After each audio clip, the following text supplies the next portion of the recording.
Hi, everybody. Welcome to Clean Green. I'm Deaunte. I am your guest host today.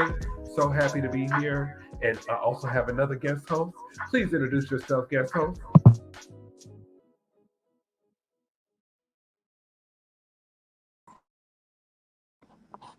I am Andre. Nice to see everybody here and have a good day.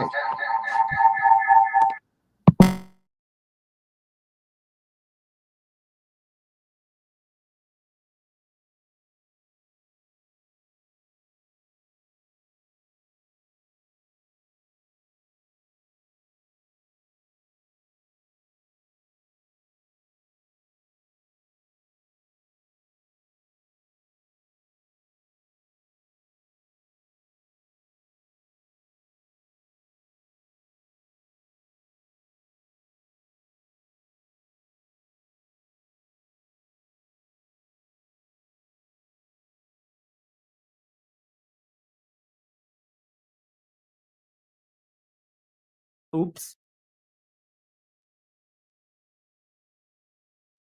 I am running my mouth and couldn't nobody hear me. Oh my God. Oh, like I said, Vocal Washington is a grassroots organization that seeks to bring political power to community folks that are impacted by HIV, substance use, and mass incarceration. And if you guys are looking for Clean Greens, they are taking a small break this month to get ready for their Harvest Fest. Harvest Fest is coming up soon, and so excited to be able to step in for them for the next month. But I want to get into our show today. We have an amazing guest that's here. Give it up for the wonderful Oliver Misik. Hi, all. Thanks for having me on the show. Oh, thanks for being here, Oliver. You look good. Look, Mom, I'm on the radio. Okay. So, Oliver, we're so happy to have you here from Washington Ethnic Study Now. And I think that one of the main reasons why we wanted to have you come on as a guest is because, like, when we talk about making change and being within policy, you've been able to assist community members within that space. So can you let us know more about what is Washington Ethnic Studies Now? Yeah, of course. Well, Washington Ethnic Studies Now is a 501c3 and C4. We predominantly train educators to work in ethnic studies and be competent ethnic studies and anti-racist educators in our K through 12 classrooms. So one part of it is really creating a workforce that is prepared to do what students are asking of them. And the second part of it is creating curriculum. We partner with community organizations, with experts within different ethnic communities to produce ethnic studies. It's not something that's cookie cutter that we can produce at the state level necessarily. It needs to happen locally in communities. So that's the second prong of what we do. The third one, and a final one, and I'll let you get back to it, is working on driving statewide legislative advocacy. And so that's what we're really excited about and gearing up towards during the legislative session that starts in January, with just launching actually our legislative priorities today. And we actually just published our op-ed in the South Seattle Emerald this morning, really introducing the campaign and a relaunch of the Ethnic Studies campaign, because we all know that this work's been happening since the 1960s, when folks called for this kind of reform in the higher education and in K through 12. Lo and behold, we know that fast forward to 2024, still hasn't happened. No meaningful investments have been made in ethnic studies. We have ethnic studies encouraged by the state, very little funds going into the program. So we're really calling on the legislature to put their money where their mouth is and invest in these communities and in this movement that we know students support.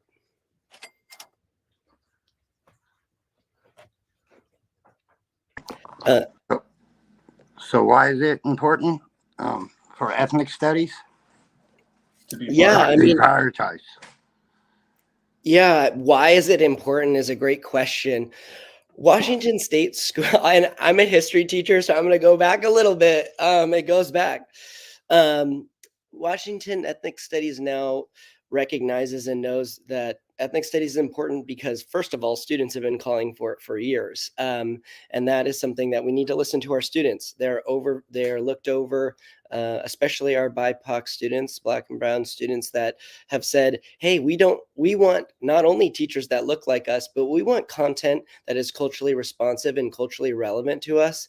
And we don't want it. What we see a lot is that we have an intention to teach about diversity, to teach about all of these things, but a lot of white educators like me in the past have made a lot of mistakes in teaching some of this content. We are not well equipped. We are not well trained to teach to these experiences. They're not our own experiences. Part of that will be white teachers learning how to do a better job. And part of that will be having a workforce that actually represents our students. And so why this is important, and let me go back to a little history lesson moment, is at the beginning of our state's history, we funded the construction of our schools statewide on the selling off of indigenous land. That's how we funded our schools. We sold indigenous land to private folks. We took those earnings, we opened our school system. So our school system is built on settler colonialism and the genocide of indigenous people in this country. And not only that, that legacy, that built-in structural legacy, it continues today. We see property taxes, sales taxes, all of these regressive ways of funding our schools and the hidden curriculum of white nationalism, to be fully honest, in our schools continue today. And we see those legacies keep going, and we need to stop that. Ethnic studies is a part of stopping that, training our teachers, creating curriculum. Another part of stopping that will be making sure that we can fund our schools, not just using, burdening the poor and working class, but to actually tax the rich to fully fund our schools. And that's real. I think that one of the things that I love so much about the work that y'all do is the policy, like how we need to pay attention to the policies that are impacting us in the education system. What advice could you give us with having to navigate that? Because I personally have taught you, but know that community members need to kind of learn how to navigate that. Well, hold on tight. No, it's a great question. How do we get involved in this policy work and make it accessible?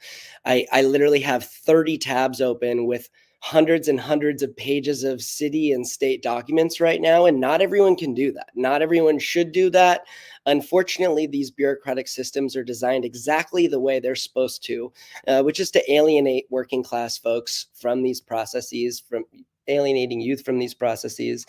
One thing that I'm really excited about and proud of for WASN is that we try to make these policy conversations accessible.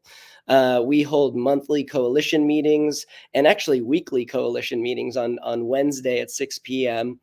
On Zoom, so folks can join.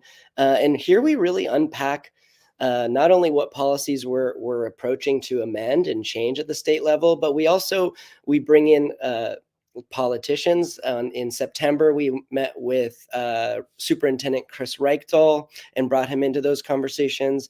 We meet with legislators all the time. And so it's really just a great opportunity for folks to come in, get involved in policy. We have a youth advocacy team that is managed by a University of Washington undergraduate, my amazing intern from the UW program there, and that is a really great opportunity for youth to get involved in advocacy. All of these opportunities you can check out at WashingtonEthnicStudiesNow.com, and definitely check out the article that we posted in the Emerald that will really not only give the history that I'm breaking down here, but then ways to get involved in that advocacy and some of these policy conversations. What are some of the challenges that you've had with I think it's like we have great teachers, we have great staff that work in the system, but sometimes people don't know that what they're doing in their system is harmful. How are we able to hold people accountable and also still create space for them to be able to be open to change? That's a great question. There's two things that come to mind initially. First is that we live in Washington State, right? It's a very sort of left-leaning, some could say progressive, some might say faux-aggressive, some would say liberal. However you characterize it, there's a lot of appropriation of demands, appropriation of movement work that comes from community by the white liberal community. And so there's a lot of fighting about what should ethnic studies look like, and an offering a seat at the table for people of color, when that seat at the table isn't enough. Folks of color want the table of their own and not a seat at the table where they have to follow the rules of white supremacy culture. And so the first big issue that we're facing is we don't want to be appropriated. We don't want to assimilate. We do not want a seat at the table. We want to have a full other conversation about really what should our schools look like, and center our students and center students of color in that process. The second part of it is there's a calling, a constant accusations of being divisive. Ethnic studies is divisive. We are making education political. I would argue, and I think every academic that studies curriculum policy and education policy would argue, that education is already and has been politicized since the day we founded our schools on selling off of indigenous land. So if we want to talk about politicization, we can go back to the roots and go back to the history. We are being characterized as divisive because we have a critique, and it's a loving critique. It's a critique that we need to address and the harms of our past, and address the harm and the legacy of how that continues today. Those are things people don't want to hear. It is a threat to people's comfort. It is not a threat to, ultimately the fact that we all believe that we should have well-invested, culturally responsive schools in our state.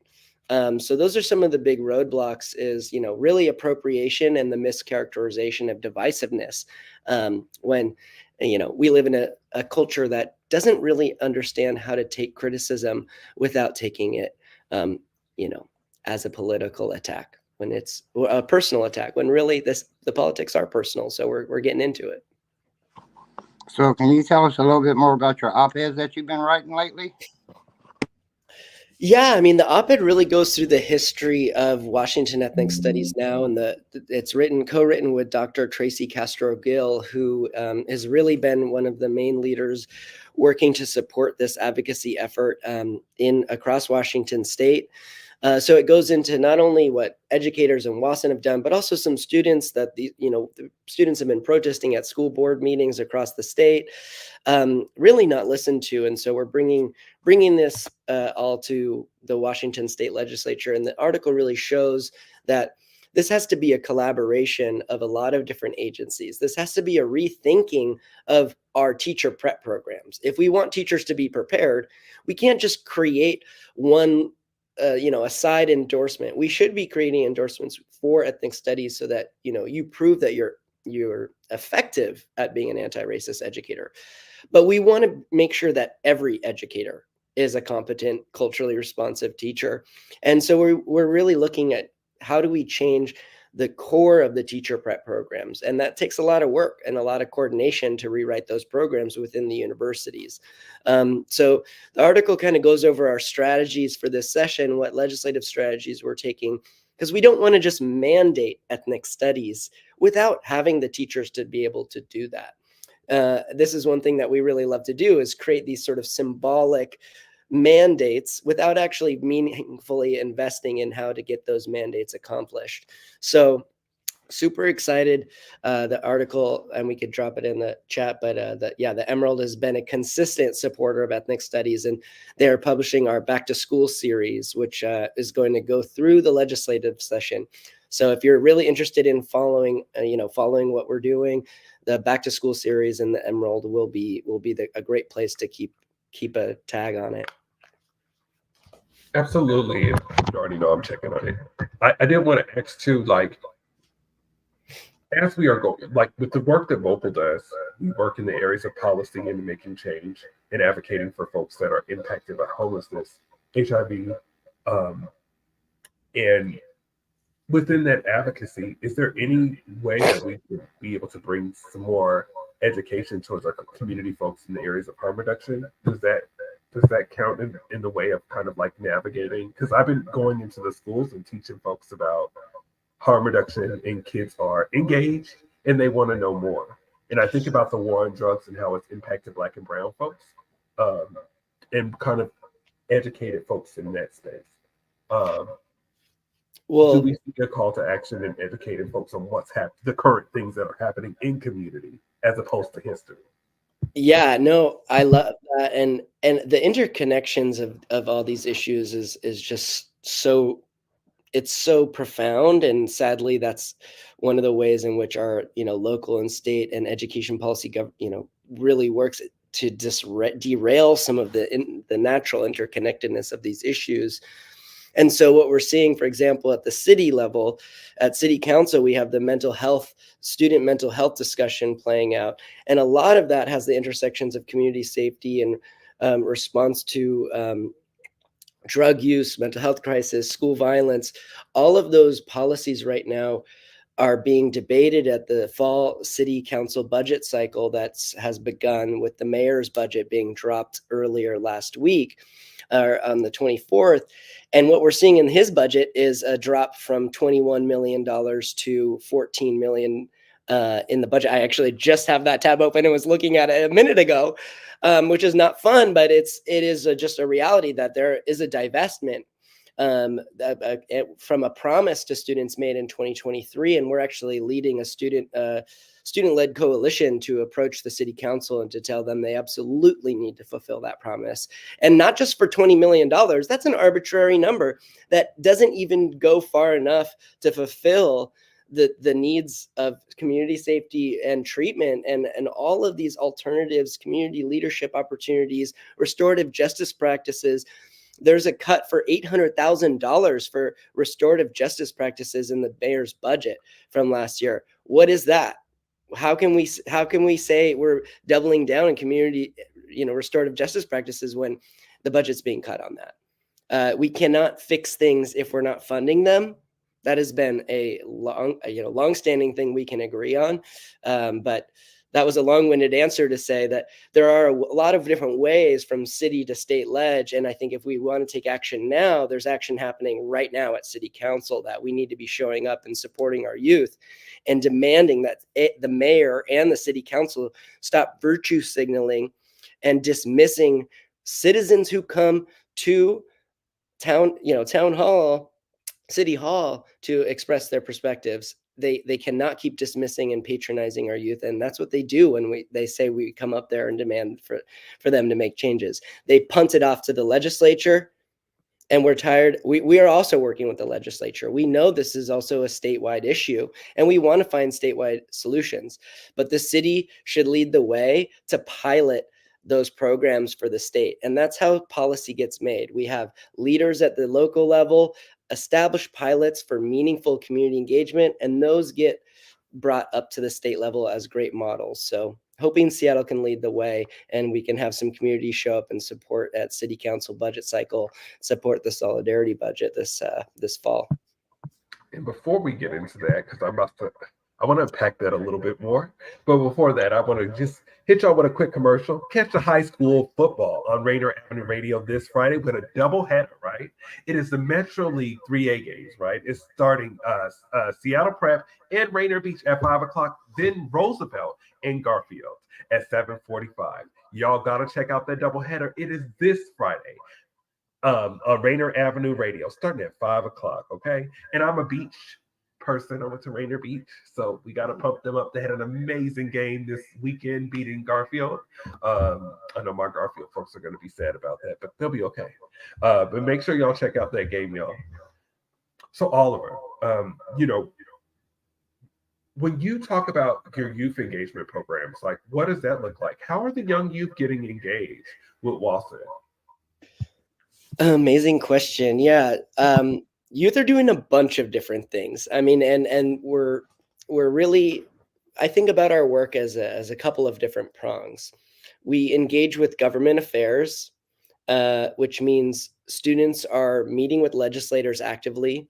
They are going and saying, hey, we want to change this policy.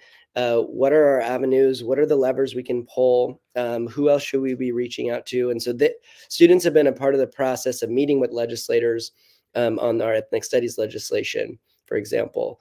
And so we're always pulling folks in, not only to prep for those meetings, but to attend those meetings, to participate in those meetings, and then to debrief and follow up and create action items from those meetings, right?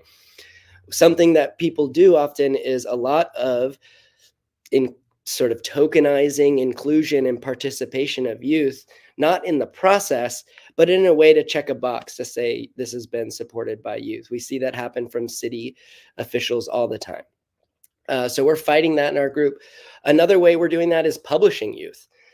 We've published youth in the South Seattle Emerald pretty consistently, having intergenerational conversations with figures like Michael Dixon and older educators, Mark Epstein, and we just published that a couple weeks ago. And so they're really getting their voices out and doing so through the support of, Washington Ethnic Studies now, but then also just I have a political consulting firm called Solidarity Policy and Public Affairs, and sort of between the hybrid partnership of that, we support a lot of youth in getting their work published.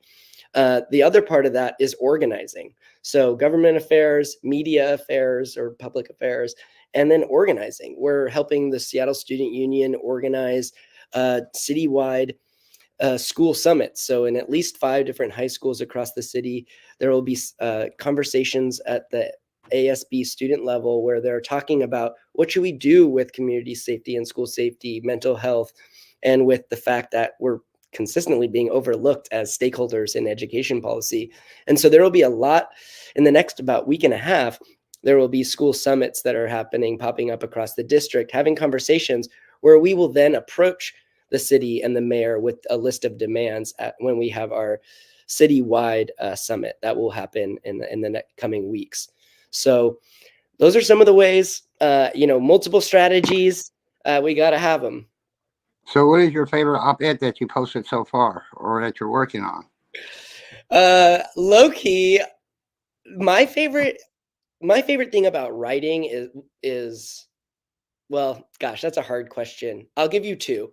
The one I just referenced, between Michael Dixon, Mark Epstein, and then the ASB students from Garfield is one of the coolest things that I've ever done, because it was a conversation between teenagers who were the current ASB leaders, and then Michael Dixon, who is the founder of the Black Student Union at Garfield one of the founders in 1968 and 9, and was one of the leaders at the school, really leading the charge in that era. And that conversation and the hours of work that went into that and meetings, Deaunte was in some of those meetings. I mean, so many people were in those meetings, and it was just so beautiful to watch.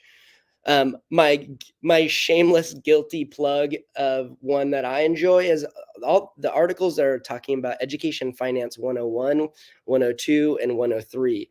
102 and 3 are coming out soon, but they really dive deep into the regressive and disproportionate burden that our tax code puts on working class people to fund our schools, and that we need to tax the rich. And I pull some punches for some politicians that really it's about time they get a wake-up call that they need to stop getting in the way of real progressive change and doing so as Democrats, which is absolutely really just disappointing. Okay. Well, thank you for that. So yeah, I mean, we got two more questions to ask. So I think it's more important too, if like, what would be your vision if you can get all the goal of ethnic studies now? What would be those 3 top tiers that would be the change right now? Well, it's definitely not my vision. It's definitely our vision. And I think that vision needs to continuously change. And as we incorporate more communities, because no ethnic community is a monolith, and having intersectional solidarity between ethnic groups where there's existing conflict is incredibly difficult work. And so we need to keep having those conversations. I would say the top 3 priorities for like ethnic studies and what our vision is we need to have a workforce that is trained, supported, and can effectively do the job that students and the world is demanding of them. And that will take investing in our workforce, investing in our teachers, doing our teacher prep programs. The second thing will be curriculum development. We need to have robust local ethnic studies programs happening in each school district. We have 295 school districts. We will need programs each and locally to help develop and do community partnerships with whatever communities exist in that school district. And third, we will need ongoing and consistent engagement that centers communities with lived experience and compensates communities with lived experience to do this work and to keep moving the goalpost along, so that we don't just have a one-time investment. Which, is there such thing as an investment community that is one time? I don't think so. That doesn't create any sustainability in movement work. So the last thing is really just a consistent investment in people with lived experience to be a part of this process, so that we don't have to fight every single time when we're trying to make a change at the legislature. That they're saying, what do you want us to do next? What should we do next together? We don't want to have to call. And that's part of the desire and demand of, we want a table of our own. Come sit at our table and ask us what we want. And that's why I love you, Oliver. And we got to get out of here today. But to learn more about Washington Ethnic Studies now, go to waethnicstudies.com/about. And to learn more how you can be a part, I want to thank my amazing guest host, Andre. I want to thank Oliver Misik, as well as I want to thank the amazing folks here at Rainier Avenue Radio. And guess what? I'll be back here next week. So I will see y'all next week. We'll be talking about more policies. We might even get a representative to come on here who's running for office, but we will see. Thank you for coming to Clean Breeze Radio. Thank you for supporting the Vocal Walk. And we will see you next week. Thank you all so much.